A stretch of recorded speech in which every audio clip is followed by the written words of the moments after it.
wa rasuluh da'ila ridwani Allahumma salli alaihi wa ala alihi wa ashabihi wa ikhwani. Hadirin hadirat yang dirahmati Allah Subhanahu wa taala, pada pertemuan lalu kita telah membahas tentang Bai'atul Aqabah yang pertama pun yang kedua. Selanjutnya adalah tentang hijrah Nabi sallallahu alaihi wasallam. Al-Imam Ibnu Katsir rahimahullah dalam Al-Fusul berkata,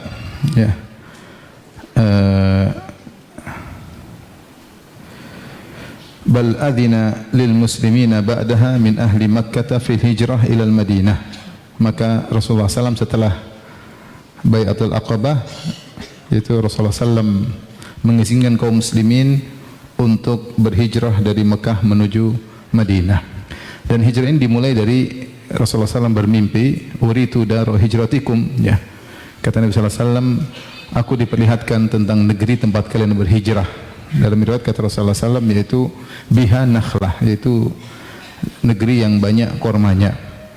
Fadhahaba wahali ila annaha hajar, ya. Aku menyangka dia adalah kota Hajar, ya. Ada yang mengatakan, aku menyangka dia kota Yamamah, ternyata dia adalah kota Al-Madinah.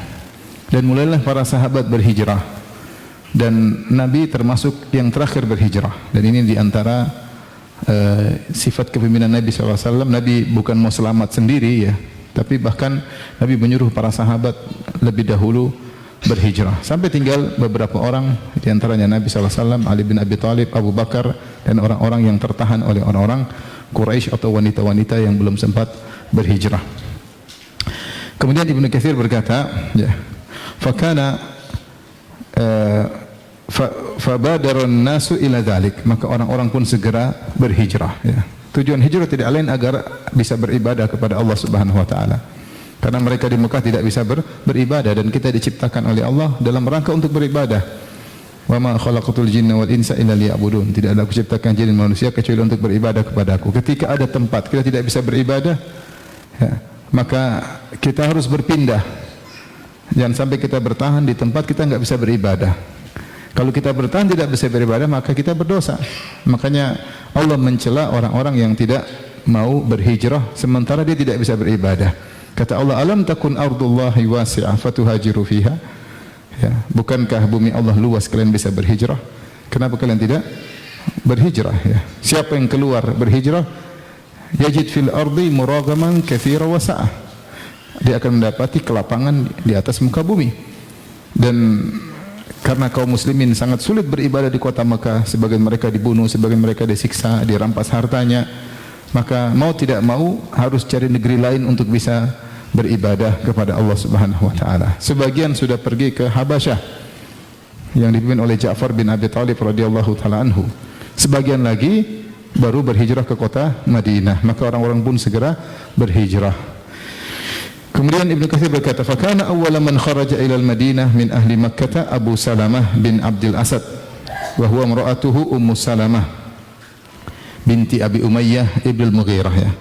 Yang pertama kali, di antara yang pertama kali keluar menuju hijrah, ya, menuju ke Madinah, itu sebelum Nabi tentunya, karena Nabi yang termasuk terakhir, adalah Abu Salamah bin Abdul Asad dari Banu Abdul Asad, dan Banu Abdul Asad dari Bani Makhzum.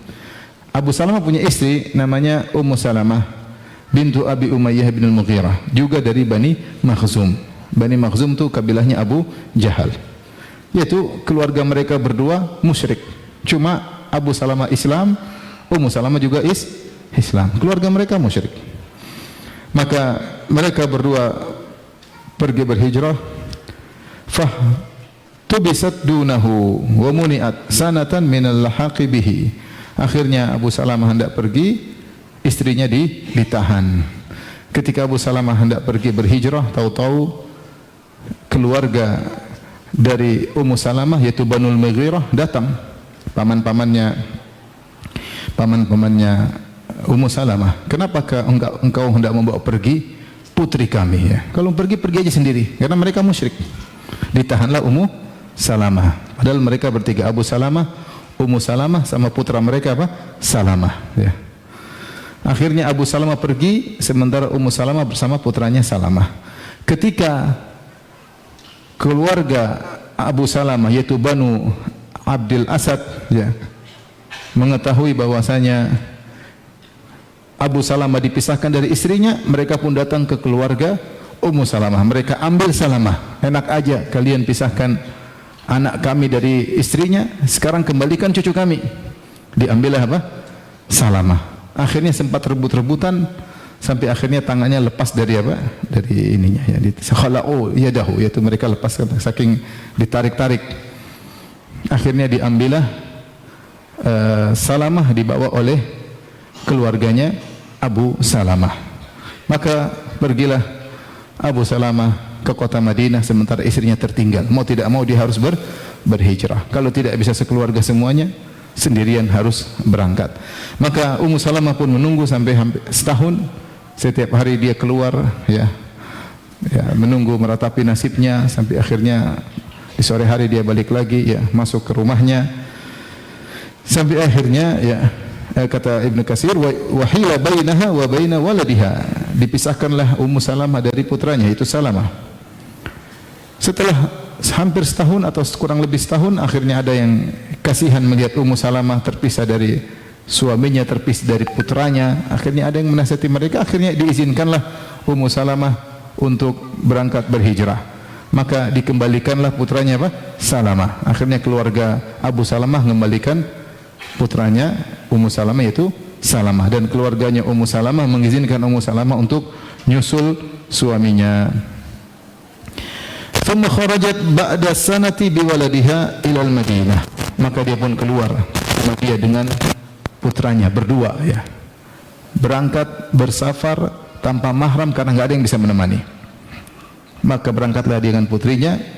Ketika sampai di Tan'im, ternyata dia dilihat oleh Utsman bin Talha bin Abi Talha dari Bani Abduddar. Kata Ibnu Katsir wa sayya'aha Utsman bin Talha. Ya, maka dia pun diantar oleh setelah Al-Hudaybiyah. Itu masih jauh ya, mungkin masih 7 atau 7 tahun berikutnya. Dia belum masuk Islam, masih musyrik ketika itu. Tapi dia kenal Ummu Salamah.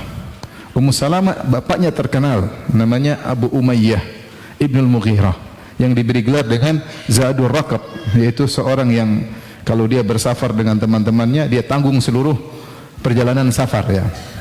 Maka kalau dia bersafar, bapaknya ini sama teman-temannya, tidak ada yang boleh keluarkan uang. Semua makan, minum dia yang tanggung. Kita ingin punya teman seperti itu ya. Pesawat gratis, pulang pergi gratis, hotel gratis, makan gratis ya. Pulang bawa oleh-oleh gratis. Baik. Terkenal orang baik, maka dia pun berteriak, "Ya binta Abi Umayyah, wahai putri ibu, kemana kau hendak pergi?"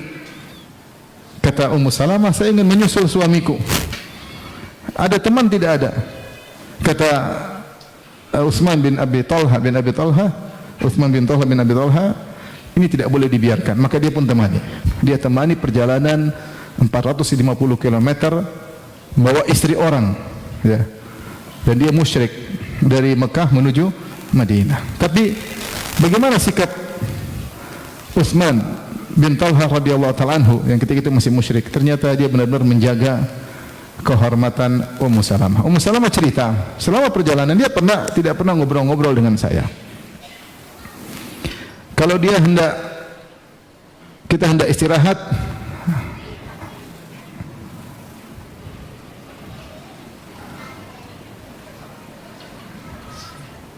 tes suara ada ya? Lanjut. Jangan ya. Nanti dikira wali.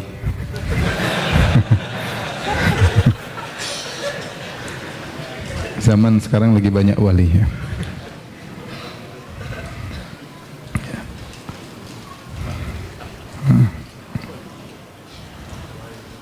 Wali murid, terus ada yang bilang wali-wali daya.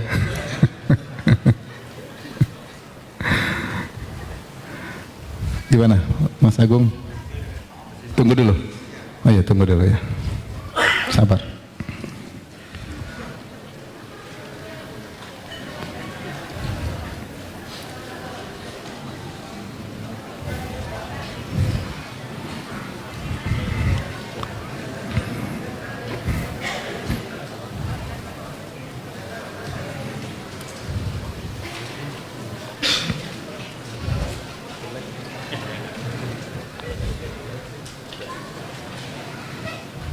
tahu ini istri orang, ya.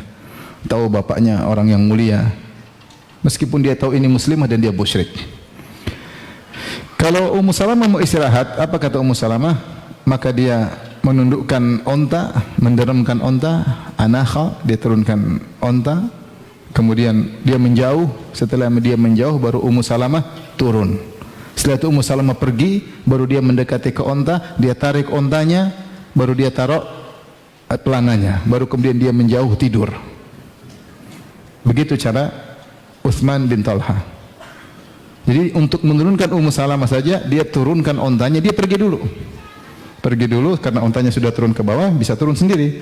Ummu Salamah turun, setelah Ummu Salamah menjauh, baru dia datang lagi, dia giring ontanya menjauh, setelah itu dia turunkan pelananya, kemudian dia menjauh tidur. Kalau waktunya Salamah dan Abu Salamah, ya. Makanya setelah itu Ummu Salamah mengatakan, aku tidak mendapati keluarga yang paling berat ujiannya seperti keluargaku, ya. Dipisahkan dari suaminya, dipisahkan dari anaknya selama setahun, ya. Dan aku tidak mendapati teman perjalanan terbaik seperti siapa? Utsman bin Talha dari Bani Abdud Dar. Baik, kata Ibnu Katsir rahimahullah taala, wa yuqal, dikatakan, inna Aba Salamah hajara qabla aqabatil akhirah. Ada yang mengatakan bahwasanya Abu Salamah berhijrah sebelum Bai'atul Aqabah yang kedua, sebelum Bai'atul Aqabah yang kedua, ya. Fallahu a'lam, Allah yang lebih mengetahui. Tsumma kharaja an-nasu arsalan yatba'u ba'dhum ba'dhan. Setelah itu kemudian orang-orang berhijrah. Ada yang berkelompok, ada yang sendirian, ada yang berdua, ada yang bertiga. Mulailah kota Mekah mulai kosong. Mulai nampak kekosongan tersebut. Kota Mekah sebesar apapun penduduknya tidak banyak ketika itu. Ketika mulai orang berhijrah mulai berkurang. Kemudian apa kata Ibnu Katsir rahimahullah taala? Walam yabqa bi Makkah minal muslimina illa Rasulullah sallallahu alaihi wasallam wa Abu Bakar wa Ali radhiyallahu taala anhuma aqama bi amrihi lahuma wa khala man i'taqalahu al-musyrikuna kurhan. Tidak ada tersisa di kota Mekah, semua orang sudah hijrah dari kaum muslimin kecuali Rasulullah sallallahu alaihi wasallam, Abu Bakar, Ali radhiyallahu anhuma, dan demikian juga kecuali orang-orang yang ditahan oleh orang musyrikin dengan terpaksa atau yang tidak bisa. Secara umum yang bisa berhijrah semua berhijrah, kecuali yang tertahan. Sebagian wanita tertahan, sebagian orang-orang yang ditahan oleh keluarganya tidak bisa berhijrah. Adapun Abu Bakar dan Ali, maka mereka memang diperintahkan oleh Nabi untuk tidak berhijrah atas perintah Nabi SAW karena ada dua keperluan. Adapun Abu Bakar radhiyallahu anhu diharapkan oleh Nabi untuk menemani Nabi dalam perjalanan hijrah. Adapun Ali bin Abi Thalib punya tugas dua, ya. Yang pertama adalah menyamar jadi Nabi, yang kedua untuk mengembalikan al-wada'i, barang-barang titipan orang-orang kafir kepada Nabi sallallahu alaihi wasallam. Jadi ini hal yang menakjubkan. Orang kafir mengatakan Nabi pendusta, penyihir, orang gila, tapi kalau mereka punya barang-barang penting, mereka titip sama Nabi sallallahu alaihi wasallam. Fa innahum la yukadzibunak walakin adh-dhalimina bi ayatillahi yajhadun. Sungguhnya mereka tidak mendustakan engkau wahai Muhammad, tapi mereka memang ngeyel terhadap ayat-ayat Allah Subhanahu wa taala. Mereka tahu Nabi Muhammad bukan pendusta, mereka lah yang memberi gelar Nabi Al-Amin. Cuma karena Nabi mempropagandakan dirinya sebagai seorang nabi, mereka tidak mau membenarkan itu. Tetapi hati kecil mereka mengetahui Nabi jujur, makanya meskipun mereka bilang Nabi dukun, pendusta, ada barang mahal tetap titip kepada siapa? Nabi. Ada barang penting titip sama Nabi. Mereka tidak titip sama orang, mereka titip sama Nabi sallallahu alaihi wasallam. Dan di antara amanah Nabi sallallahu alaihi wasallam ketika Nabi ingin berhijrah, Nabi tidak bawa lari barang-barang tersebut. Saking banyaknya barang-barang tersebut, Nabi suruh Ali untuk tinggal, untuk kembalikan barang-barang tersebut, sampai Ali 3 hari baru bisa mengembalikan barang-barang tersebut. Ini di antara mukjizat akhlak Nabi sallallahu alaihi wasallam. Ini tugas Ali. Makanya Abu Bakar dan Ali tidak berangkat. Waqad a'adda Abu Bakrin radhiyallahu anhu jahazahu wa jahaza Rasulullah sallallahu alaihi wasallam. Dan Abu Bakar sudah menyiapkan onta buat Nabi dan onta buat Abu Bakar As-Siddiq radhiyallahu taala anhu, yaitu ontanya dikasih makan, dipersiapkan, disiapkan pelananya. Karena perjalanan jauh dari Mekah menuju Madinah. Muntadhiran, terus menunggu hatta ya'dzana Allahu azza wa jalla li rasulih sallallahu alaihi wasallam fil khuruj. Sampai akhirnya Allah mengizinkan Nabi sallallahu alaihi wasallam untuk berhijrah. Sampai akhirnya Rasulullah SAW pun diizinkan. Dalam riwayat dalam Sahih Bukhari, maka Rasulullah SAW pun suatu siang datang menuju rumah Abu Bakar. Wa kana mutalathiman, dia tutup wajahnya. Dan ini waktu tidak biasa Nabi datang ke rumah Abu Bakar. Maka kemudian Rasulullah berkata, akhrij man indak, keluarkan orang yang dalam rumah. Saya mau bicara rahasia. Tidak mau ada orang lain di rumah ini. Kata Abu Bakar, tidak ada di rumah illa ahluk. Di rumah cuma keluargamu, cuma ada Aisyah, ada Asma, tidak ada orang lain. Akhirnya Rasulullah berkata, wahai Abu Bakar, as-suhbah, engkau akan menemaniku dalam perjalanan. Dalam sebagian riwayat disebutkan Abu Bakar pun menangis ya, ketika mendengar bahwasanya akhirnya Abu Bakar akan menemani Nabi dalam perjalanan. Kata Aisyah radhiyallahu taala anha, saya baru tahu ada orang menangis karena gembira pada hari itu. Ketika aku melihat ayahku menangis ya, terharu ketika diajak oleh Nabi untuk menemani Nabi dalam perjalanan. Padahal perjalanan maut akan jadi buronan oleh orang-orang musyrikin, Abu Jahal CS. Tetapi itu perjalanan yang sangat dibanggakan oleh Abu Bakar. Perjalanan yang diimpi-impikan oleh Abu Bakar menemani Nabi sallallahu alaihi wasallam dalam perjalanan maut ya. Akhirnya Abu Bakar menawarkan kepada Nabi, kata Abu Bakar, ya Rasulullah, ini ontaku dua, satu buat saya, satu buat engkau.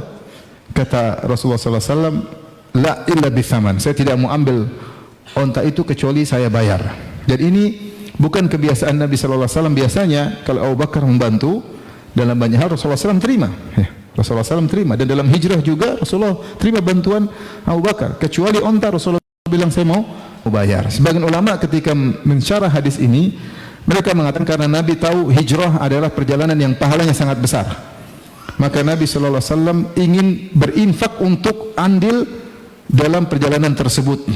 Maka Nabi juga ingin keluar biaya untuk dalam perjalanan tersebut. Dan ini sama seperti ketika Nabi sampai di Madinah, kemudian Rasulullah SAW ontanya menderem di lokasi Masjid Nabawi, maka Rasulullah bertanya, ini tanah milik siapa? Saya mau bangun masjid.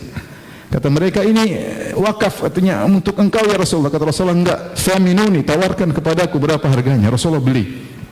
Rasulullah ingin keluar uang untuk apa? Bangun masjid, karena dia ingin punya sumbangsi. Dia tahu pahalanya besar. Benarlah Masjid Nabawi sekarang tiap hari yang sholat berapa ribu ya. Dan Rasulullah SAW dalam kondisi tertentu tidak mau mengalah kalau masalah pahala. Makanya ketika dalam perang Badar, ketika itu kaum muslimin persenjataan, kendaraan sangat minim, pas-pasan, maka berjalanlah Nabi dari Madinah menuju Badar sekitar 130 km, satu onta naik 3 orang. 3 orang tersebut Nabi SAW, Ali bin Abi Thalib bin Abu Lubabah, 3 orang yang bergantian. Maka akhirnya 2 orang ini enggak enak, Ali dan Abu Lubabah enggak enak. Kata mereka, ya Rasulullah, sudahlah kami gantikan tugas anda. Sudah anda naik onta terus, kami yang jalan. Pokoknya kalau jatah anda bagian jalan, kami gantikan. Jadi anda naik onta terus. Harusnya kan Nabi naik, 2 orang jalan. Nanti Ali naik, Nabi dan Abu Lubabah jalan. Nanti Abu Lubabah naik, Nabi dan Ali berjalan. Tapi mereka berdua enggak enak. Kata mereka, ya Rasulullah, udah tuh bagian anda untuk jalan, kami yang apa? Gantikan. Apa kata Nabi SAW? Ma antuma bi aqwa minni wala ana bi agna 'anil ajr minkuma. Kalian berdua tidak lebih kuat daripada aku fil masyi, dalam berjalan. Belum tentu lebih kuat daripada saya.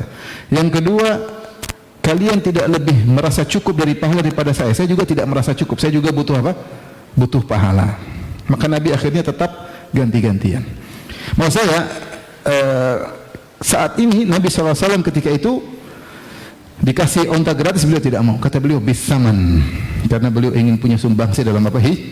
Hijrah. Mungkin duit beliau cuma tersisa untuk itu, sehingga itulah yang beliau keluarkan untuk beli apa?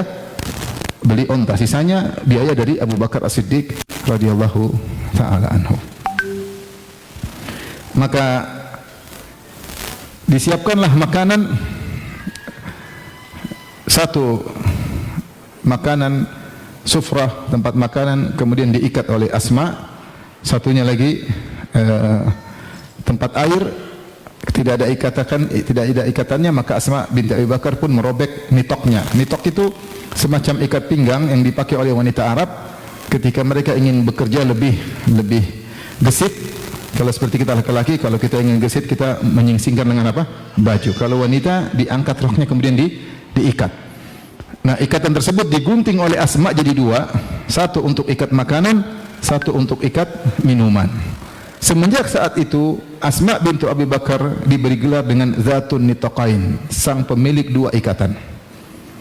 Ini gelar luar biasa, gelar kebanggaan bagi Asma binti Abi Bakar sebagai penghargaan kepada Asma. Ternyata dalam hijrah dia punya peran meskipun hanya ikatan.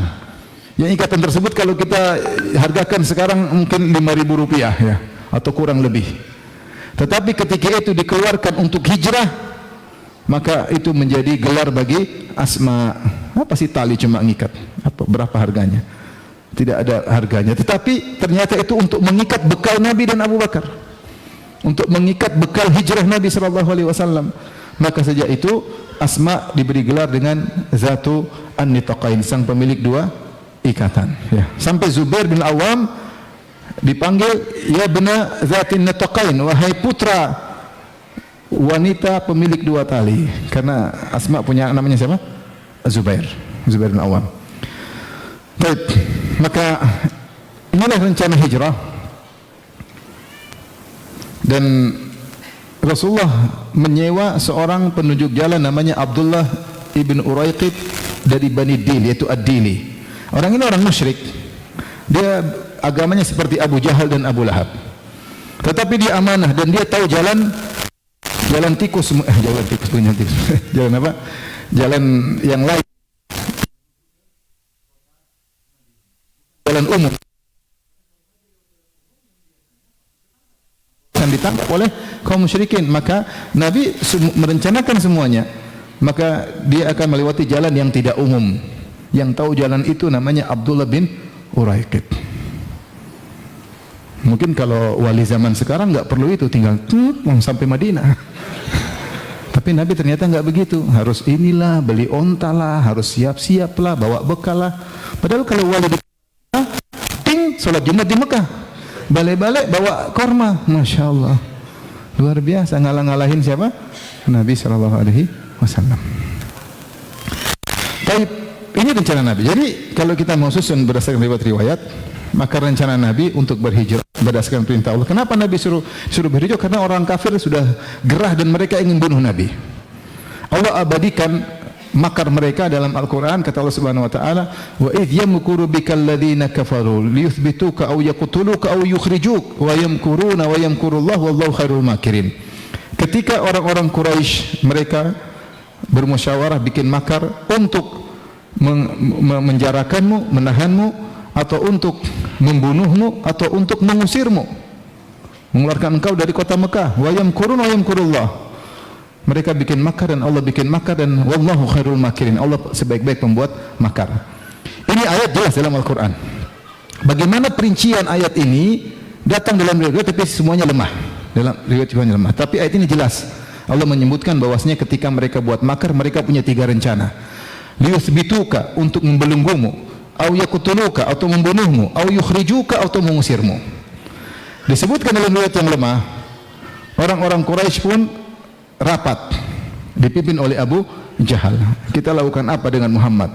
Ini bikin masalah Muhammad, mengganggu kita dan lain-lain. Mereka rapat di Darun Nadwah, yaitu tempat permusyawaratan mereka yang mereka banggakan. Mereka rapat di situ untuk bikin makar kepada Muhammad. Saking pentingnya rapat tersebut, ini rapat yang sangat penting, datanglah iblis, karena ini penting. Iblis ikut hadir, menjelma jadi seorang yang sudah tua dari Najd, dia hadir. Dia hadir menghadiri rapat tersebut. Akhirnya kata iblis, coba sebutkan ide-ide kalian. Ada yang bilang, gimana kalau kita belenggu Muhammad? Ya, karena kalau kita bunuh masalah nanti, kita belenggu aja. Tapi rencana mereka, makar mereka telah diabadikan dalam Al-Quran, dalam surat Al-Anfal. Wa idh yamkuru bikal ladzina kafaru liyuthbituka aw yaqtuluka aw yukhrijuk. Ketika orang kafir mereka berbuat makar untuk membelenggumu, atau membunuhmu, atau mengusirmu. Mereka buat makar dan Allah juga buat makar, dan Allah sebaik-baik pembuat pembuat makar bagi orang-orang yang bermakar. Oke. Maka rencana Nabi akan pulang ke rumah di malam hari, kemudian dia akan meletakkan Ali bin Abi Thalib. Tugas pertama adalah untuk tidur di tempat tidur Nabi, berselimutkan dengan selimut Nabi. Itu amal fida, itu pengorbanan ya. Jadi nyamar jadi Nabi. Setelah itu Nabi akan keluar. Kalau ada orang-orang musyrikin ngintip di rumah Nabi, mereka kira Nabi masih dalam rumahnya, padahal Nabi sudah keluar. Nabi keluar kemana? Di malam hari Nabi akan pergi ke rumah Abu Bakar. Ini rencananya. Setelah rumah Abu Bakar, Nabi akan keluar di bagian belakang rumah Abu Bakar. Kemudian Nabi menuju ke Jabal Thawr. Jabal Thawr itu sebelah selatan kota Mekah, yaitu menjauh dari Madinah. Menjauh dari apa? Madinah.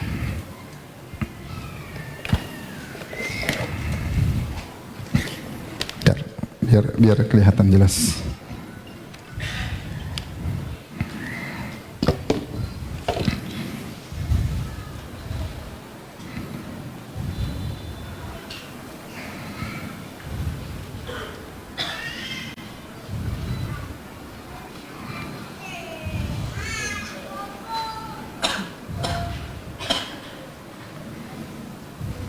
Oke, ini coba perhatikan. Kelihatan tidak? Lihat di bawah itu, ini Ka'bah ya. Iya. Madinah di mana? Madinah sebelah utara ke Kuba. Ini Kuba ya. Dari Ka'bah ke Kuba 450 kilometer. Paham? Jadi Madinah sebelah mana? Sebelah utara. Rencana Nabi tidak langsung ke utara, tapi Nabi mundur dulu, menjauh dari Madinah ke arah selatan justru, yaitu ke Jabal Thawr. Jaraknya kurang lebih 7 kilometer. Ya, untuk apa? Untuk mengelabui orang-orang musyrikin. Dan ini yang warna merah, ini adalah jalan biasa yang ditempuh menuju Madinah. Jalan para pedagang, kafilah dagang. Kalau mereka ingin ke negeri Syam, mereka lewat Madinah. Jalan yang mudah. Nabi tidak menempuh jalan itu. Nabi sewa penunjuk jalan namanya Abdullah bin Uraikid untuk menempuh jalan ini. Jalan yang tidak biasanya, semakin jauh. Paham? Untuk menuju ke Kuba. Ini rencana Nabi sallallahu alaihi wasallam. Jadi Nabi akan pergi ke goa ini dari rumah Abu Bakar, dan Nabi akan berdiam selama 3 hari 3 malam. Kenapa 3 hari 3 malam? Karena kalau mereka lihat rumah Nabi tidak ada Nabi, mereka pasti cari Nabi, dan kalau mereka cari pasti langsung ke utara, ya enggak? Mereka langsung cari, oh Muhammad pasti kabur ke utara. Mereka lari ke utara cari 3 hari. Ternyata Nabi belum berangkat, malah Nabi menjauh. Itu rencana Nabi. Paham tidak? Paham tidak? Kenapa Nabi menghilang hari? Karena kalau mereka kehilangan Nabi di Mekah, oh Muhammad sudah tidak di Mekah, mereka pasti menyangka Nabi akan ke utara, ke arah Madinah. Karena mereka tahu Nabi bakalan pergi ke Madinah. Maka mereka pasti akan sibuk cari Madinah di areal utara. Kalau sudah 3 hari tidak ketemu, mereka bilang Muhammad sudah lolos. Padahal Muhammad belum apa? Berangkat. Paham? Setelah 3 hari, nanti Abdullah bin Uraikid datang bawa 2 onta. Jadi ontanya dibawa dulu sama Abdullah bin Uraikid. Setelah bawa 2 onta, baru mereka berjalan menuju ke kota Madinah. Paham rencananya? Saya ulang, rencana pertama, taruh siapa di rumah Nabi? Ali bin Abi Thalib. Kemudian malam-malam keluar menuju siapa? Rumah Abu Bakar. Onta 2 yang pegang siapa? Abdullah bin Uraikid, yang kafir penunjuk jalan. Setelah malam, Nabi SAW kemudian berjalan menuju mana? Ke Jabal Thawr. Bermalam berapa hari? 3 hari. Tujuannya agar mengelabui orang musyrikin. Setelah 3 hari lewat, baru kemudian berjalan menuju Madinah. Faham sampai sini? Baik, kita lanjutkan. Nanti di Jabal Thawr ada tugas pertama Amir bin Fuhairah. Amir bin Fuhairah adalah budak yang dimerdekakan oleh Abu Bakar As-Siddiq. Tugas dia adalah menggembalakan kambing. Dia menggembalakan kambing di sekitar di bawah Jabal Thawr. Dia menggembalakan kambing dengan 2 tujuan. Tujuan pertama adalah menutup jejak kaki Muhammad dan Abu Bakar. Muhammad SAW, Abu Bakar radhiyallahu taala anhu. Karena orang-orang Arab pandai membaca jejak kaki. Yang kedua, di malam hari atau di sore hari dia akan bawa susu buat makan dan minum Nabi sallallahu alaihi wasallam. Ada riwayat Asma binti Abu Bakar yang antar makan, tapi riwayatnya lemah. Riwayat yang sahih, Amir bin Fuhairah lah yang mengantar susu. Terkadang susunya dimasukin batu panas supaya hangat, baru dibawa supaya hangat dan lebih kental. Mungkin batunya dijemur atau dipanaskan, dimasukkan dalam susu jadi lebih hangat kental, dibawa kepada Nabi sallallahu alaihi wasallam. Ini tugasnya Amir bin Fuhairah. Kemudian ada anak Abu Bakar namanya Abdullah bin Abi Bakar. Dia di siang hari dia di Mekah bergaul ke sana kemari, ngobrol-ngobrol, dia jadi mata-mata.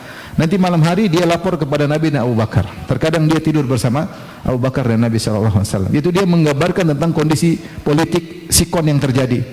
Kalau memang setelah 3 hari tidak memungkinkan untuk berangkat, jangan berangkat. Kalau memungkinkan untuk berangkat, silakan berangkat. Sehingga dia menyampaikan sebagai informan Nabi sallallahu alaihi wasallam. Antum perhatikan, luar biasa, semua strategi yang luar biasa. Bukan asal-asalan bismillah berangkat, enggak. Tenang, tutup mata sampai di Madinah. Tahu-tahu di Jabal Rahmah. Seperti apa? Saya baca itu ada seorang sholat Jumat hilang dia. Tahu-tahu habis sholat Jumat, mana si fulan? Ternyata dia sudah datang bawa korma, masya Allah, dari Mekah. Korma dari Mekah.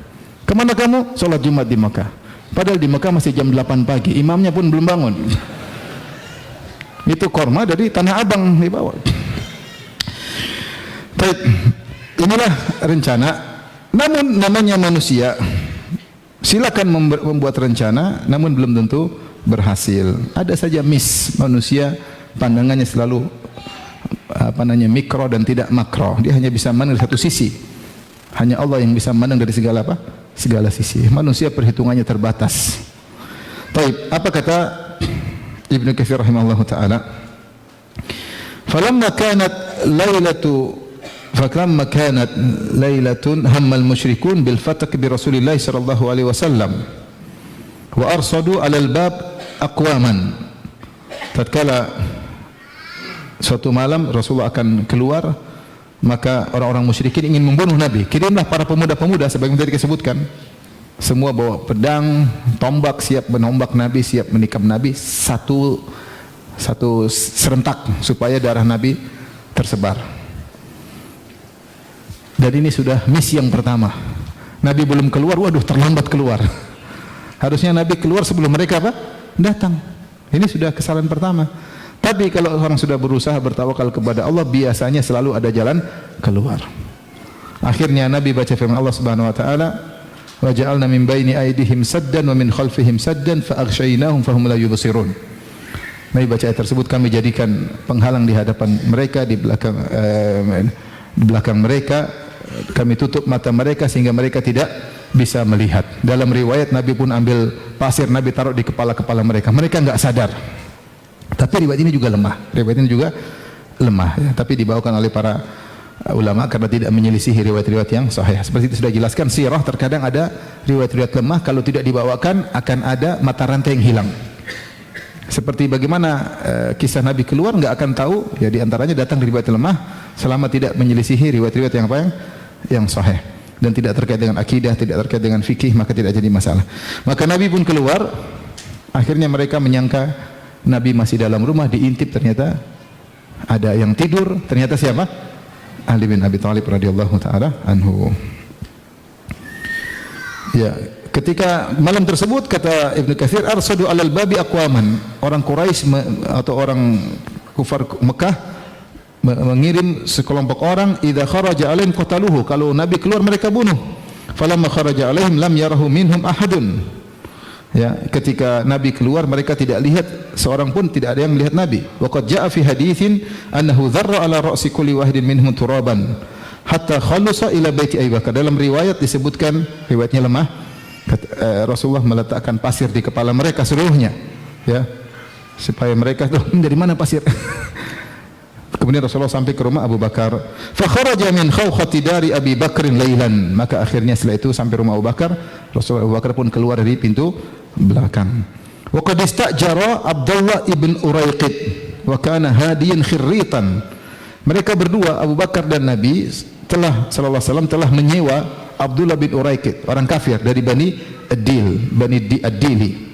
Wa kana hadiyan khirritan, dia orang yang penunjuk jalan yang cerdas.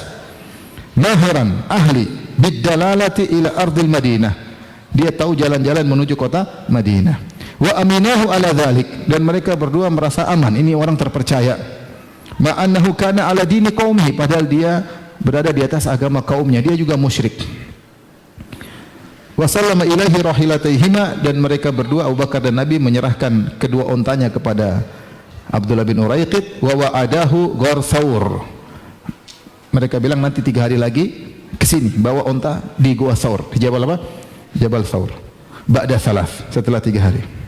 Falamma hasala fil ghar amma Allahu ala Quraisyin khabarahuma falam yadru aina dhahaba. Ketika mereka sudah masuk di goa, berdua sudah masuk di goa, maka orang-orang kafir Quraisy tidak tahu di mana Abu Bakar dan Nabi sallallahu alaihi wasallam. Dalam riwayat, Abu Bakar sebelum Nabi masuk dia cek dulu, sebentar saya cek dulu. Goa aman, silakan masuk. Ketika masuk bagian dalam lagi, kata Abu Bakar, sementara saya cek dulu. Abu Bakar demikian. Abu Bakar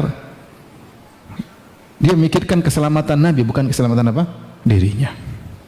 Ya. Makanya ketika nanti kita sebutkan, ketika orang-orang sudah di depan mulut goa, Abu Bakar khawatir. Khawatir siapa? Khawatir Nabi sallallahu alaihi wasallam. Demikian juga ketika dalam perjalanan menuju Madinah, Abu Bakar sering lihat ke belakang, khawatir ada orang yang menyerang Nabi sallallahu alaihi wasallam. Sampai dalam riwayat ketika Umar, ada yang mengatakan Umar lebih mulia daripada Abu Bakar, maka Umar pun marah. Umar bilang, sehari Abu Bakar lebih afdal daripada keluarga Umar. Semalamnya Abu Bakar lebih afdal daripada keluarganya Umar. Kemudian Umar cerita, bukan cuma Umar, keluarga Umar. Sehari yang dilalui Abu Bakar lebih afdal daripada keluarga Umar. Maka Umar cerita, Abu Bakar itu ketika hijrah, dia kadang di depan Nabi, kadang di belakang Nabi. Kadang di belakang Nabi, kadang depan. Sampai Nabi bilang, kenapa engkau Abu Bakar? Kadang depan, kadang di belakang. Kata Abu Bakar, ya Rasulullah, saya kadang di belakang engkau, saya khawatir ada yang mengejar. Biar saya kena dulu. Dan saya kadang di depan engkau, saya khawatir ada yang mengintai dari apa? Depan. Artinya Abu Bakar ingin kalau ada apa-apa kena dia, bukan kena siapa? Nabi SAW. Ini yang menjadikan, kata Umar, bagaimana kalian mengatakan Umar lebih afdal daripada Abu Bakar? Lihat apa yang dilakukan Abu Bakar.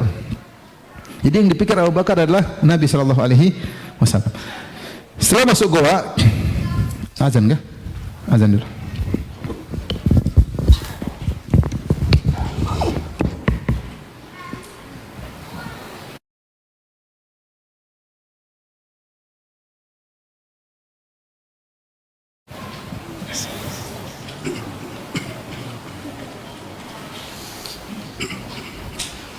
Allahu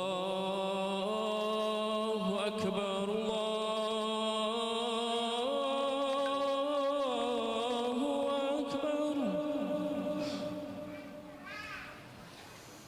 Allahu Akbar, Allahu Akbar. Asyhadu an la ilaha illallah.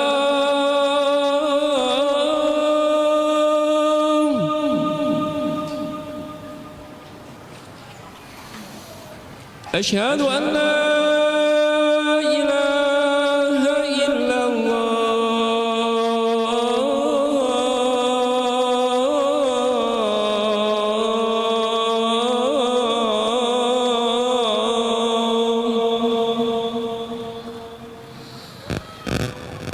أشهد أن محمد رسول الله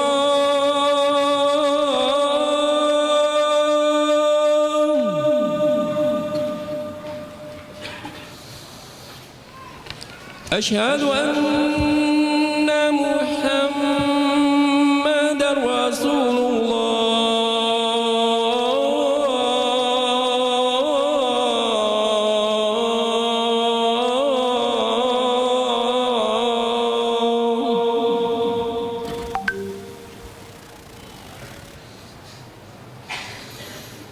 حي على الصلاة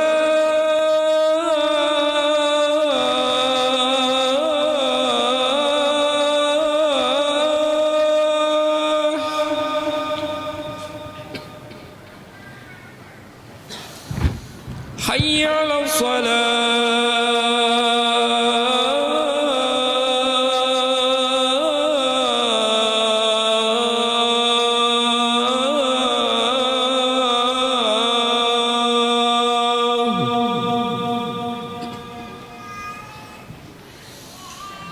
حي على الفلاح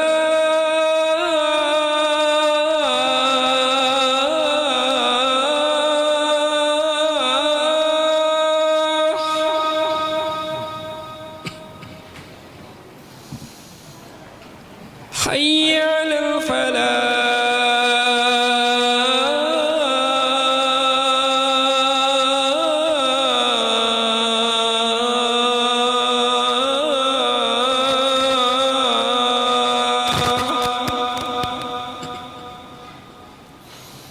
الله أكبر الله أكبر لا إله إلا الله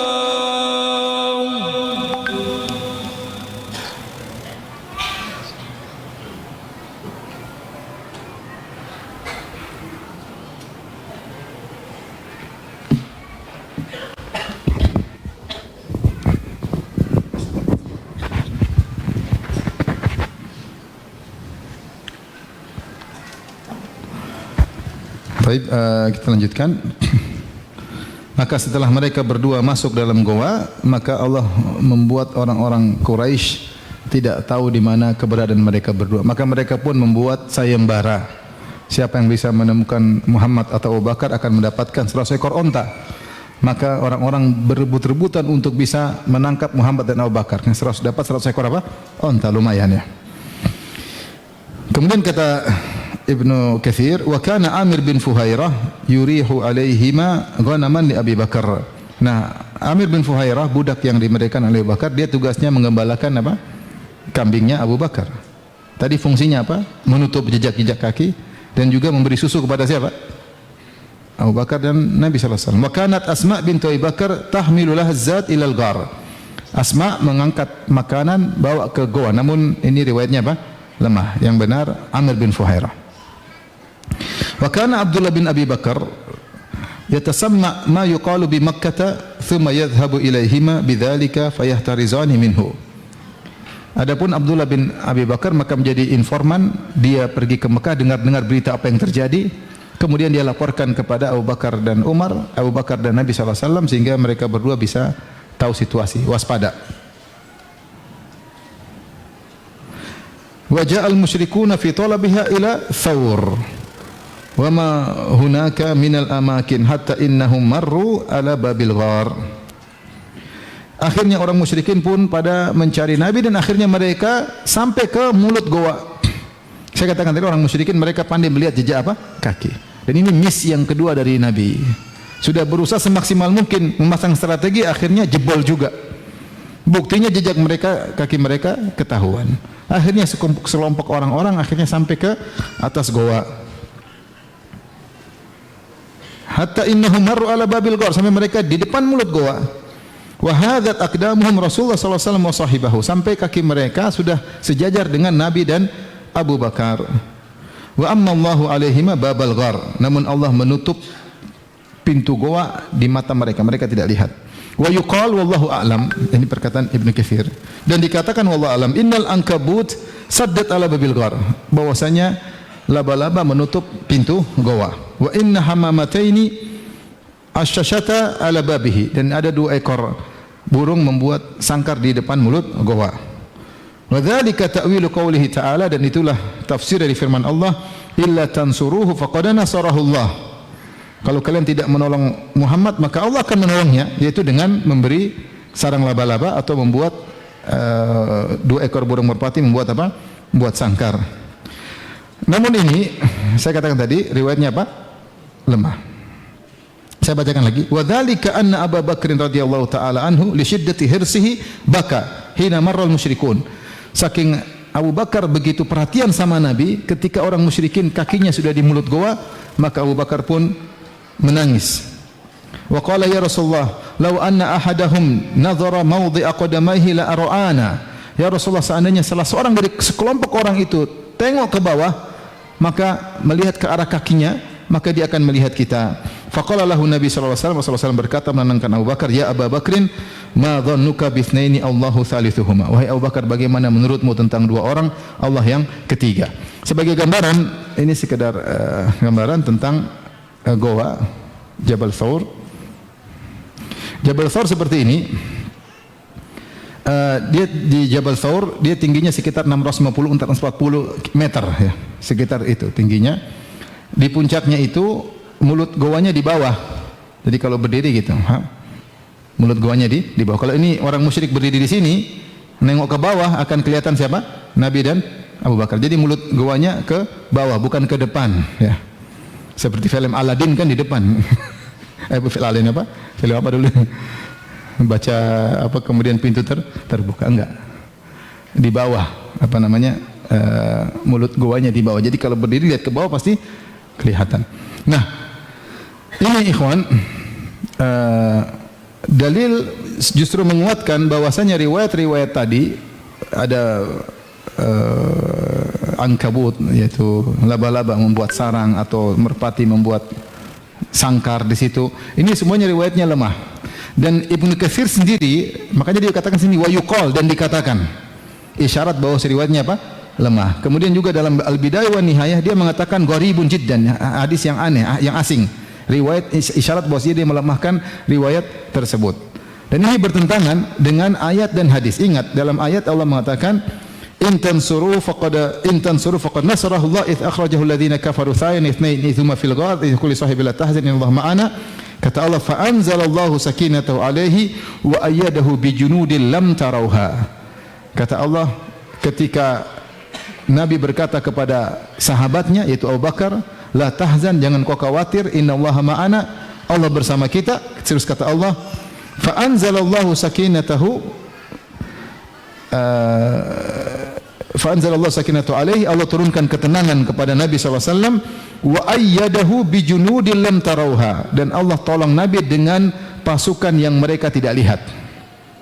Kalau maksudnya pertolongan tersebut, pasukan tersebut di antara tentara Allah berupa tentara Allah adalah laba-laba, kelihatan enggak? Laba-labanya kelihatan enggak? Kelihatan. Kalau itu merpati bikin sangkar, merpatinya kelihatan enggak? Kelihatan. Padahal Allah mengatakan bijunudil lam tarauha. Allah tolong dengan pasukan yang mereka tidak lihat. Yang kedua, kalau ada laba-laba sama merpati, Abu Bakar tidak perlu takut. Sementara Abu Bakar berkata, kalau salah seorang dari mereka tengok ke bawah pasti kita kelihatan. Berarti tidak ada penghalang. Berarti gua tersebut benar-benar apa? Terbuka. Makanya Nabi tidak mengatakan tenang ada laba-laba, enggak. Dia mengatakan Allah bersama kita. Bersama kita. Inilah tafsir yang benar. Adapun Syiah, saya pernah cantumkan dalam buku saya 33 akidah Banyolan akidah Syiah. Mereka bikin tafsiran sendiri. Jadi kata mereka ketika ada orang musyrik di mulut goa, Abu Bakar nangis. Ya Rasulullah, ya Rasulullah. Kata orang Syiah, Abu Bakar sengaja nangis keras-keras supaya kedengaran, supaya ditangkap. Orang Syiah luar biasa. Ini benar-benar mereka tulis. Saya cantumkan dalam buku saya 33 Banyolan akidah Syiah. Kata Nabi, Rasulullah gimana nih? Sibuk, ribut. Sampai diam-diam kata Nabi. Kau dia ribut terus ketahuan nanti. Ini banyolan orang-orang apa? Syiah. Baik, jadi yang benar mulut gua terbuka tapi Allah tutup pandangan mereka. Mudah bagi Allah.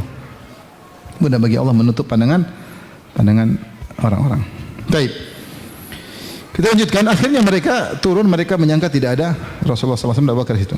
Walamma kana ba'da thalath ata Ibnu Uraiqid birrahilataini. Setelah lewat 3 hari, maka datanglah Abdullah bin Uraiqid bawa 2 onta.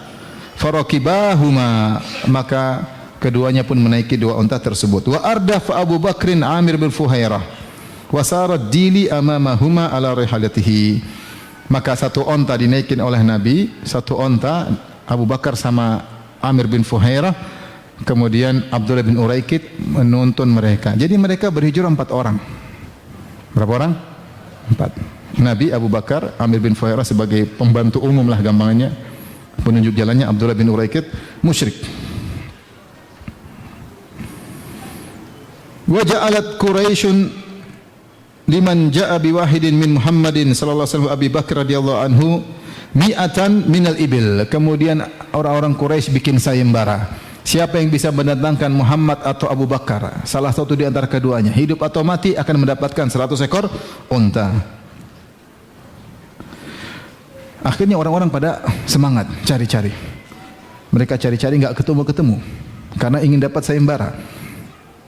Falamma marru bi hayyi Mudlij, ketika mereka melewati kampung Mudlij, yaitu kampungnya Suraqah bin Malik bin Ju'thum.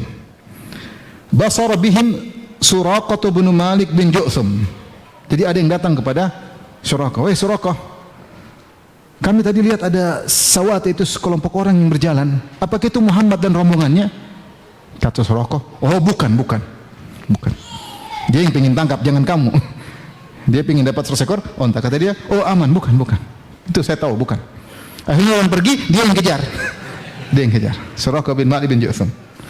Maka Sayyid Mudlij, dan dia adalah pemimpin kaumnya. Faraqiba jawadahu wa sara fi talabihim, maka dia pun naik kudanya yang hebat dan dia pun mengejar mereka. Falamma qaruba minhum sami'a qira'atan Nabi sallallahu alaihi wasallam wa Abu Bakar radhiyallahu anhu yukthiru al-iltifat hadaran ala Rasulillah sallallahu alaihi wasallam. Dia sampai sudah dekat dengan Nabi, dengar Nabi baca Quran, Nabi tenang baca Quran. Abu Bakar lihat terus belakang. Bukan takut dirinya, saya katakan tadi, tapi takut kepada apa? Suatu menimpa siapa? Nabi. Dan itulah dijelaskan terang-terang oleh Umar bin Khattab radhiyallahu taala anhu. Wa huwa la yaltafit, adapun Nabi tidak noleh sama sekali, tenang. Dia tahu dia dijaga oleh Allah Subhanahu wa taala. Faqala Abu Bakar berkata, "Ya Rasulullah, hadza Suraqah bin Malik qad rahiqana." Sungguhnya Suraqah sudah mendekat kita, menyusul kita. Fada alaihi Rasulullah sallam fasakhat yada farasihi fil ardi, maka Rasulullah berdoa keburukan bagi Suraqah, akhirnya dua kudanya kakinya jatuh ke sungkur atau masuk dalam apa? Dalam tanah, jatuh. Ya.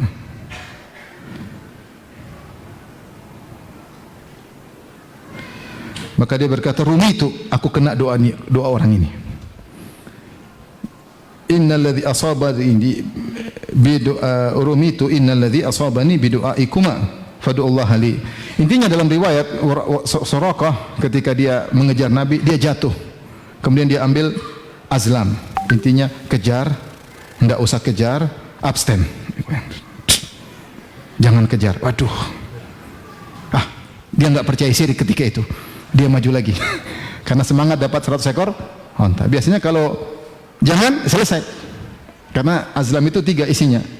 Isi apa namanya? 1 lanjut, 1 berhenti, 1 apa? Abstain. Ketika dia jatuh, ini bahaya nih. Ada apa nih? Dia segera keluarkan pengundi nasib. Harusnya istikharah, tapi dia enggak istikharah, dia keluarnya jangan. Waduh, kok jangan sih? Enggak, saya enggak percaya. Kali itu dia tidak percaya syirik. Karena mengejar apa? 100 ekor unta. Kejar lagi, jatuh lagi kedua kali, goyang lagi. Jangan. Wah, enggak lah, kejar lagi. Sampai 3 kali jatuh baru dia sadar ini pasti karena doa mereka berdua. Maka dia panggil, "Tenang, saya tidak akan menyakiti kalian." Maka dia pun menuju Nabi dan Rasulullah, dia berkata, "Innalladzi asabani bi du'aikuma." Yang menimpaku ini karena doa kalian berdua. Fadu'allaha li wa lakum alayya an aruddan nas ankuma. Maka berdoalah kepada Allah untukku, dan saya janji saya akan suruh orang-orang tidak lewat sini. Jadi jangan ada orang lewat sini. Fada'alahu Rasulullah sallallahu alaihi wasallam fa utliqa, maka Rasulullah sallallahu pun mendoakannya, kemudian dia pun dilepas. Kemudian wa sa'ala Rasulullah sallallahu an yaktuba lahu kitaban, dan dia minta Rasulullah sallallahu tulis surat bukti. Fakatabalahu Abu Bakar fi udum atau fi adim, maka Abu Bakar pun menuliskan di kulit, karena Rasulullah tidak bisa baca, tidak bisa apa? Tulis. Abu Bakar pun tulis. Waraja yaqul, maka dia pun bawa surat bukti dari Nabi sallallahu alaihi wasallam, maka dia balik. Setiap ada orang melewat situ, kata dia, qad kufitum mahahuna. Aman. Sini enggak ada, saya sudah cek tidak ada orang sini. Sudah, kalian pergi. Setiap ada yang mengejar Nabi lewat situ, kata dia, sudah selesai urusannya. Tidak ada, aman. Di sini tidak ada Muhammad. Cari tempat lain. Dia menunaikan janjinya. Waqad jaa musliman ama hajjatil wada. Wada fa Rasulullah sallallahu alaihi wasallam kitab. Ketika haji wada, dia bawa surat tersebut kepada Nabi sallallahu alaihi wasallam, alladzi katabahu lahu, yang Nabi pernah menuliskan untuknya. Fa wafalahu Rasulullah sallam bima wa'adahu huwa lidzalika ahlun, maka Rasulullah sallam pun memberikan apa yang Rasulullah pernah janjikan kepada Suraqah. Namun dalam riwayat yang lain, Suraqah ketika menemui Nabi sallallahu alaihi wasallam bukan ketika haji wada, ya.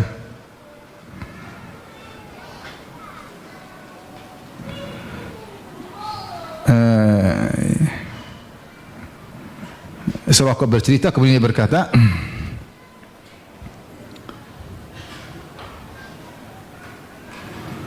ketika Suraqah jatuh, dia berkata, "Fanadaituhum bil aman." Kata dia, "Tenang, saya tidak akan mengganggu kalian." Faraqibtu farasi hatta ji'tuhum. Saya pun kudaku akhirnya tidak jatuh-jatuh lagi. Akhirnya saya mendekati mereka sampai saya datang kepada mereka berdua. Wa waqa'a fi nafsi hina laqitu ma laqitu minal habsi anhum an sayadhara amru Rasulillah sallallahu alaihi wasallam. Ketika saya jatuh lagi, terhalang, tidak bisa mengejar mereka, maka terbetik dalam hatiku, dia masih musyrik ketika itu, suatu saat Rasulullah akan unggul. Faqultu lahu, inna qaumaka qad ja'alu fika diyata wa akhbartuhum akhbaro ma yuridun nas bihim. Maka saya kabarkan, wahai kalian berdua, sungguhnya kaum kalian Quraisy telah bikin sayembara, siapa yang bisa menangkap kalian berdua dapat seekor onta. Dan saya ceritakan tentang pembicaraan manusia tentang mereka. Wa aradtu alaihim zat wal mata falam, dan seterusnya, hanya Rasulullah saya sampaikan, akhfi anna, sembunyikan jalan kami. Fasa'altu an yaktuba li kitab amnin, saya minta ditulis tulisan risalah atau bukti keamanan. Dalam riwayat ini fa amara Amir bin Fuhairah, maka Rasulullah menurut Amir bin Fuhairah yang menulis. Kalau tadi Ibnu Katsir menyebutkan Abu Bakar, mungkin ada perbedaan riwayat. Fakataba fi ruqatin min adimin thumma madha Rasulullah sallallahu alaihi wasallam. Ini hadis riwayat Bukhari. Maka Amir bin Fuhairah pun nulis di sebuah kulit, kemudian diberikan kepada Waraqah, kemudian Rasulullah pun berjalan. Dalam riwayat Tabrani, akhirnya Suraqah pun datang, beliau berkata, wa faraga min Hunain hatta idza fataha Allahu azza wa jalla ala Rasulullah sallam Makkah wa faraga min Hunain kharajtu ila Rasulullah sallam li alqahu. Jadi bukan ketika haji wada, tapi setelah Rasulullah melakukan Fatu Makkah, kota Makkah, dan Rasulullah sallam selesai dari perang Hunain, maka aku pun datang menuju Nabi. Dan dia masih musyrik. Hatta danautu min Rasulillah sallallahu alaihi wasallam, sampai aku mendekati Nabi sallallahu alaihi wasallam, wa huwa ala naqatihi, dan dia di atas ontanya, ya. Kemudian ketika aku sudah mendekat, fa bainama ana amidun lahu dakhaltu baina katibatin min kataibil ansar. Ketika aku sudah dekat, aku masuk di antara sekelompok pasukan dari kaum Ansar. Aku masuk menuju Nabi. Faja'alu yaqra'uni birrimah. Mereka bikin tombak. Mau kemana? Gampangannya gitu. Ilaika, menjauh. Sambil nusuk apa? Tombaknya. Hatta danautu min Rasulillah sallallahu alaihi wasallam, sampai aku mendekati Rasulullah di atas ontanya. Farafa'tu yadi bil kitab, lalu aku angkat tulisan tersebut yang pernah Rasulullah suruh tuliskan. Qultu ya Rasulullah, hada kitabuka, ini tulisanmu, perjanjianmu, janjimu. Faqala Rasulullah sallam, yauma fa'in wa birrin, ini adalah hari di mana aku akan menunaikan janjiku. Fa aslamtu, aku pun masuk Islam. Jadi Suraqah masuk Islam setelah perang Hunain, itu tahun ke-8 Hijriyah. Jadi 8 tahun kemudian baru Suraqah masuk Islam. Baik, kita sampai sini saja yang menjadi perhatian kita. Ada selanjutnya tentang pertemuan dengan Ummu Ma'bad, ini panjang hadisnya. Insyaallah kita lanjutkan pada kesempatan yang lain. Intinya dalam hijrah ini yang sangat berperan adalah Abu Bakar As-Siddiq dan keluarganya. Bahkan disebutkan oleh para ulama, Abu Bakar As-Siddiq yang sampai kepada kita riwayat yang sahih, dia pernah menginfakkan seluruh hartanya 2 kali, seluruh hartanya. Yang pertama ketika hijrah, yang kedua ketika perang Tabuk. Seperti hadis yang masyhur, ketika Umar berkata, amarana Rasulullah SAW bisadaqah, fawafaqa malan indi, fawafaqa dzalika malan indi. Rasulullah menyuruh kita bersedekah, kebetulan saya punya uang. Maka Umar berkata, kalau saya ingin mengungguli Abu Bakar, inilah saatnya kesempatanku untuk mengungguli Abu Bakar kalau saya bisa mengunggulinya. Faji'tu Rasulullah sallallahu alaihi wasallam binisfi mali. Maka pun saya datang kepada Nabi, saya bawa setengah hartaku. Rasulullah bertanya, "Ma tarakta li ahlik?" Apa yang kau tinggalkan untuk keluargamu? Kata Umar, "Taraktu lahum mithlahu." Saya sisakan buat mereka seperti yang saya bawa buat Anda, yaitu 50% di rumah, 50% buat Nabi sallallahu alaihi wasallam. Wa ja'a Abu Bakar bimalihi kulli. Tahu-tahu Abu Bakar mendatangkan seluruh hartanya. Semua asetnya dia kasih Nabi sallallahu alaihi wasallam. Maka Nabi berkata, "Ma tarakta li ahlik?" Apa yang kau tinggalkan? "Ma abqaita li ahlik?" Apa yang kau sisakan buat keluargamu? Kata Abu Bakar, "Abqaitu lahumullah wa rasul." Aku sisakan, tinggalkan bagi mereka Allah dan Rasulnya. Kata Umar, enggak bakalan menang lawan siapa? Abu Bakar. Ini kali kedua yang sampai kepada kita. Tentu berkali-kali, tapi riwayat yang sahih sampai kepada kita yang kedua. Yang pertama ada ketika hijrah. Jadi Abu Bakar keluarkan seluruh hartanya. Ada yang mengatakan ketika itu 6.000 dirham. Itu seluruh hartanya dia kasih keluarkan. Sampai kata Asma binti Abu Bakar, kakekku datang Abu Quhafah. Abu Quhafah bapaknya Abu Bakar. Abu Bakar namanya Abu Bakar bin Abi Quhafah. Abu Quhafah masih musyrik. Dia baru masuk Islam nanti tatkala Fatu Makkah. Maka dia dalam kondisi buta, dia bilang, "Asma, bapak kalian pergi tidak meninggalkan harta sama sekali." Kata Asma, "Tidak kakek, ada yang ayah tinggalkan." Asma segera ambil batu, kemudian dia lilit dengan kain, dia taruh di kuah tempat harta. Dia bilang, "Ada kek, ini coba pegang kek." Oh, dikira bongkahan emas, ternyata apa? Batu. Kata dia, "Oke, kalau gitu oke." Subhanallah, tidak ada harta ditinggalkan. Semua untuk hijrah. Jadi menakjubkan, Abu Bakar radhiyallahu anhu ketika hijrah semua peran hartanya Abu Bakar radhiyallahu taala. Makanya benarlah kata Rasulullah SAW ketika memuji Abu Bakar di hadapan para sahabat. Kata Rasulullah SAW, "Ma nafa'ani malun qat, ma nafa'ani malu Abi Bakar." Tidak ada harta bermanfaat kepadaku seperti hartanya Abu Bakar. Benar setelah itu mungkin Abdurrahman bin Auf menyumbang yang banyak, Utsman menyumbang lebih banyak mungkin dari Abu Bakar. Tapi setelah itu di awal-awal dakwah siapa yang membantu Nabi? Perintis siapa? Abu Bakar As-Siddiq radhiyallahu taala. Maka Rasulullah mengatakan tidak ada harta bermanfaat seperti hartanya siapa? Abu Bakar. Apa kata orang Syiah? Kata orang Syiah, Abu Bakar memang dia berkorban karena dia sedang kampanye. Dia tahu kalau Muhammad mati dia yang jadi bos. Makanya untuk itu dia harus ada pengorbanan seperti kita lagi apa? Kampanye, keluar duit, bakar duit. Ini perkataan orang Syiah dalam buku mereka. Jadi kalau ada Abu Bakar bersedekah itu memang strategi. Karena tahu Muhammad mati dia apa? Naik. Luar biasa orang Syiah ini. Ya, ngalah-ngalahin khurafatnya orang Sufi. Ini ngaco ya. Subhanallah. Jadi ini keistimewaan Abu Bakar. Ya. Dia yang menyumbang ketika itu. Yang menyiapkan makanan putri-putrinya. Yang mengikat makanan Asma binti Abi Bakar. Yang menyiapkan makanan Asma dan Aisyah radhiyallahu taala. Yang mengikat makanan Asma. Yang menyiapkan kambing-kambing susunya siapa? Amir bin Fuhairah. Yang jadi informan siapa? Abdullah bin Abi Bakar. Yang menyiapkan onta Abu Bakar As-Siddiq. Yang menemani perjalanan siapa? Abu Bakar As-Siddiq. Ini salah satu keistimewaan Abu Bakar yang tidak dimiliki oleh sahabat-sahabat yang lain adalah menemani Nabi dalam perjalanan apa? Hijrah. Demikian saja, insyaallah kita lanjutkan pada kesempatan yang lain. Wallahu taala alam bisawab. Kalau ada yang bertanya saya persilakan.